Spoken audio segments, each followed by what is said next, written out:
I say, our hearts are with the people of New Orleans after the despicable attack that occurred in the early morning hours. To all the families of those who were killed, to all those who were injured, to all the people of New Orleans who are grieving today, I want you to know, I grieve with you. Our nation grieves with you. We're going to stand with you as you mourn and as you heal in the weeks to come. I want to thank our brave first responders and law enforcement personnel who stopped the attacker in his tracks before he could kill or injure even more people. And I want to thank you to everyone at the Department of Homeland Security, the Department of Justice, including the FBI, for working nonstop to investigate this heinous act. The FBI is leading the investigation to determine what happened, why it happened, and whether there was any continuing threat to public safety. Here's what we know so far.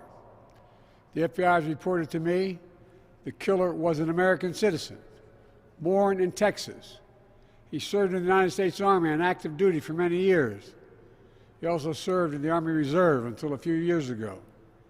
The FBI also reported to me that mere hours before the attack, he posted videos on social media indicating that he was inspired by ISIS, expressing a desire to kill. The ISIS flag was found in his vehicle, which he rented to conduct this attack. Possible explosives were found in the vehicle as well, and more explosives were found nearby. The situation is very fluid, and the investigation has a preliminary stage. And the fact is that right now, there you go. The law enforcement and intelligence community are continuing to look for any connections, associations, or co-conspirators. We have nothing additional to report at this time. The investigation is continuing to be active, and no one should jump to conclusions. I've directed my Attorney General, the FBI Director, the Secretary of Homeland Security, the head of the National Counterterrorism Center, and the intelligence community to work on this intensively until we have a full and complete information.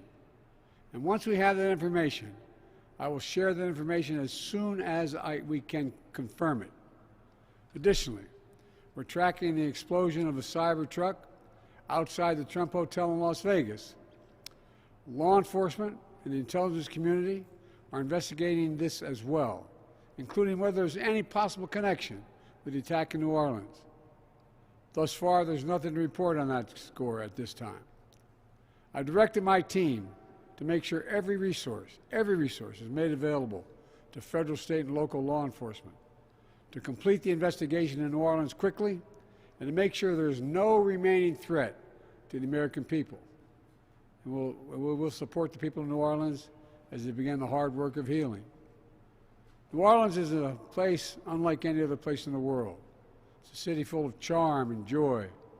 So many people around the world love New Orleans because of its history, its culture, and above all, its people. So I know, while this person committed a terrible assault on the city, the spirit of our New Orleans will never, never, never be defeated. It always will shine forth. We've seen that time and time again throughout its history, and I know we'll see it again in the days and weeks ahead. May God bless the people of New Orleans. May God bless our police and our first responders.